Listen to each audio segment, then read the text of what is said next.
Hi friends, வணக்கம். இன்னைக்கு நம்ம எனர்ஜி செக்டார்ல இருக்கிற ஒரு மல்டிநேஷனல் கம்பெனியோட ஷேரை பத்தி தான் நம்ம இப்ப பார்க்க போறோம். இதோட பேர் பாத்தீங்கன்னா GE பவர் இந்தியா லிமிடெட். இது நல்ல க்ரோ ஆயிட்டு இருக்க ஒரு ஷேர். இதோட அனாலிசிஸை நம்ம இப்ப பார்க்கலாம். அதோட ஷேர் ஹோல்டிங் பாத்தீங்கன்னா ப்ரமோட்டர்ஸ் கிட்ட 68.58% இருக்குது.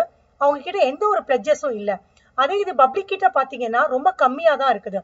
கிட்டத்தட்ட 1.5 கோடி ஷேர் தான் இருக்கு. 27.04% ஷேர் தான் வந்து பப்ளிக் கிட்ட இருக்குது. ஸோ இது வந்து வாங்குறது வந்து ரொம்ப நல்லதுங்கிற மாதிரி தான் இதோட ட்ரெண்ட் நம்மளுக்கு வந்து தெரியுது. இப்போ இந்த பேஜ்ல பாத்தீங்கன்னா நம்மளுக்கு அவங்களுக்கு எவ்வளோ ஆர்டர்ஸ் வந்து ஜனவரியில மட்டும் வந்திருக்குங்கிறத நான் உங்களுக்கு மார்க் பண்ணியிருக்கிறேன்.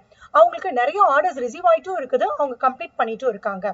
இப்போ இதுல அவங்களோட ப்ராஃபிட் அனாலிசிஸ் பாருங்க. 8 குவார்ட்டர்ஸா அவங்களோட ப்ராஃபிட் பாத்தீங்கன்னா நெகட்டிவ்ல தான் இருக்குது, ஹெவி லாஸ்ல தான் இருக்காங்க. ஜூன் 2023ல பாத்தீங்கன்னா 136 crores வந்து லாஸ்ல இருந்தாங்க.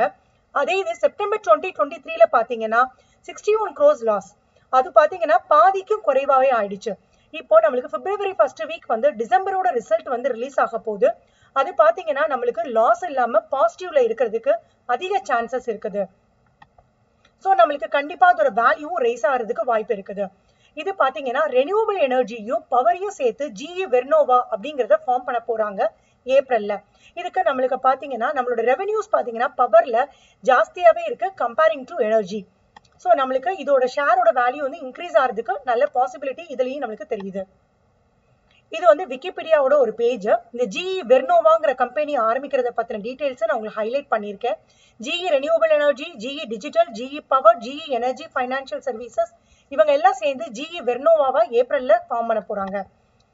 இது வந்து GE CEOட ஒரு ஆர்டிக்கல். இது பாத்தீங்கன்னா ஃபார்ச்சூன் 500ங்கிற இதுல வந்து இந்த ஆர்டிக்கலை நீங்க ரீட் பண்ணி பார்க்கலாம். அவங்க வந்து எப்படி ஜப்பானீஸ் மேனுஃபேக்சரிங் டெக்னிக்கை யூஸ் பண்ணி அவரோட கம்பெனியோட ஸ்டாக் வேல்யூ வந்து ஜாஸ்தி ஆக்குனாரு அப்படிங்கறத பத்தி அவர் டீடைல்டா வந்து கொடுத்திருக்கிறாரு. அண்ட் அவரோட ஸ்டாக் வேல்யூ பாத்தீங்கன்னா ஆப்பிள் அண்ட் மைக்ரோசாஃப்ட் இயர்ஸோட கம்பேர் பண்ணும்போது இவங்களோடது நல்லாவே ஹிஸ்டாரிக்கல் growth வந்து இருக்குது. இந்த பேஜ் பாத்தீங்கன்னா அவங்களோட வந்து ரிசல்ட்ஸ் எப்படி இருக்குங்கிறத வந்து ஜூலை டு செப்டம்பர்ல கொடுத்த ரிசல்ட்ஸ். 40% வந்து அவங்களுக்கு வந்து புக்கிங்ஸ் வந்து எவ்ரி குவார்ட்டர்ஸ் வந்து இன்க்ரீஸ் ஆயிட்டே போகுது. ஸோ அப்கமிங் குவார்ட்டர்ஸ்லயும் இவங்களோட ரிசல்ட்ஸ் வந்து புக்கிங்ஸ் வந்து அதிகமாவே இருக்கும். இது அவங்களோட மைல்ஸ்டோன்ஸ், அவங்க என்னென்ன அவார்ட்ஸ் வாங்கியிருக்காங்க அண்ட் என்னென்ன ப்ராஜெக்ட்ஸ் அவங்களுக்கு வந்திருக்கு, அவங்க என்னென்ன கம்ப்ளீட் பண்ணியிருக்காங்க, அவங்களுக்கு இந்த அப்கமிங் ப்ராஜெக்ட்ஸ் பத்தின டீடைல்ஸ். இப்போ இதுல கிராஃப்ல பாத்தீங்கன்னா கிட்டத்தட்ட நம்மளுக்கு 2017ல இருந்து 2020 வரைக்கும் இவங்களோட ஷேரோட வேல்யூ பாத்தீங்கன்னா 800 வரைக்கும் போயிருக்குது. அதுக்கப்புறம் இவங்க தெர்மல் செக்டாரை விட்டு வெளியே வந்த உடனே அதுல ஒரு பெரிய டவுன்ஃபால். இப்ப பாத்தீங்கன்னா அவங்க வந்து இந்த எனர்ஜி செக்டார்ல ரெனியூவபிள் எனர்ஜி போனதுக்கு அப்புறம் அவங்களோட ஷேரோட வேல்யூ வந்து இன்க்ரீஸ் ஆயிட்டு வருது. இப்ப 247.90 இருக்குது.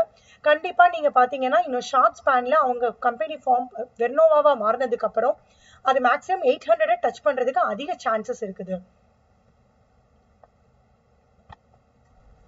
ஸோ இது பாத்தீங்கன்னா GE வெர்னோவாவோட சிஇஓவோட கண்டென்ட். இது ரெனியூவபிள் எனர்ஜி பவர் எனர்ஜி ரெண்டும் சேரும் போது கண்டிப்பா டபுள் டிஜிட் ரெவன்யூ growth இருக்குங்கிறத அவர் வந்து சொல்லியிருக்கிறாரு. மேலும் வந்து ஏப்ரல் மந்த்ல வந்து நம்மளுக்கு வந்து ஒரு ஸ்பின் வந்து GE வெர்னோவாவால நம்ம பார்க்கலாம் அப்படிங்கறதையும் அவர் சொல்லியிருக்கிறாரு. இதுல பாத்தீங்கன்னா RSIயோட வேல்யூ பாத்தீங்கன்னா நியர்லி 40 இருக்குது. ஸோ நம்ம இந்த ஷேரை வாங்குறதுக்கு இது ஒரு நல்ல டைமும் கூட. ஸோ நிறைய பேர் வந்து இப்போ வந்து இதை வித்து முடிச்சுட்டாங்க. ஸோ இனிமே நம்ம வாங்குறதுக்கு வந்து இது ஒரு ஐடியலான டைம். ஸோ கண்டிப்பா இந்த ஷேர் வந்து ஒரு நல்ல growth இருக்கும் அப்கமிங் டேஸ்ல அப்படிங்கிறது எங்களோட ப்ரெடிக்ஷன்ஸ். இந்த அனாலிசிஸ் வந்து கண்டிப்பா உங்களுக்கும் யூஸ்ஃபுல்லா இருக்கும். ஸோ உங்களோட கமெண்ட்ஸ் எதுவும் இருந்தாலும் நீங்க எனக்கு கமெண்ட் பாக்ஸ்ல ஷேர் பண்ணுங்க. தேங்க்யூ.